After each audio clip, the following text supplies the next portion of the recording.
जालना येथील सोमटाणा इथलं एक गाव. परमेश्वर तायडे मोठा भाऊ, त्याची बायको मनीषा तायडे आणि छोटा भाऊ ज्ञानेश्वर तायडे. परमेश्वर तायडे याला त्याची बायको मनीषा आणि ज्ञानेश्वर यांनी कुऱ्हाडीने मारून एका पोत्यामध्ये भरून तलावामध्ये फेकून दिलं. 14 ऑक्टोबर पासून परमेश्वर तायडे बेपत्ता होता. जेव्हा बायकोला सासऱ्याने विचारलं तर तिने सांगितलं राजस्थानला तो कामाला गेलेला आहे. 2-3 दिवस त्याचा फोन न लागल्यामुळे वडिलांनी पोलिसांमध्ये तक्रार केली. 1 महिन्यापासून त्याचा शोध सुरू होता. 12 नोव्हेंबरला तलावामध्ये तो मृतदेह वर आला. स्थानिक नागरिकांनी त्या मृतदेहाला पाहिलं आणि पोलिसांना कळवलं.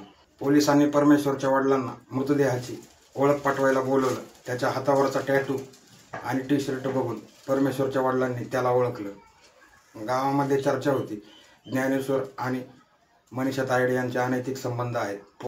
पोलिसांनी सक्तीने विचारल्यावर ज्ञानेश्वर तायडे सत्य बोलायला सुरू झाला. परमेश्वर तायडे घरी झोपलेला असताना मनीषा तायडे यांनी ज्ञानेश्वरला बोलवलं. झोपलेल्या परमेश्वरच्या अंगावर कुऱ्हाडीने मानेवर आणि डोक्यात वार केले. नंतर त्याचा मृतदेह पोत्यात भरून त्यांनी तलावात फेकला होता आणि गावामध्ये काही घडलं नसल्यासारखं वावरत होते. परमेश्वर तायडे त्याच्या छोटा भाऊ आणि त्याच्या बायकोच्या प्रेमसंबंधाच्या आड येत असल्याने या दोघांनी कट रचून परमेश्वरला संपवलं होतं.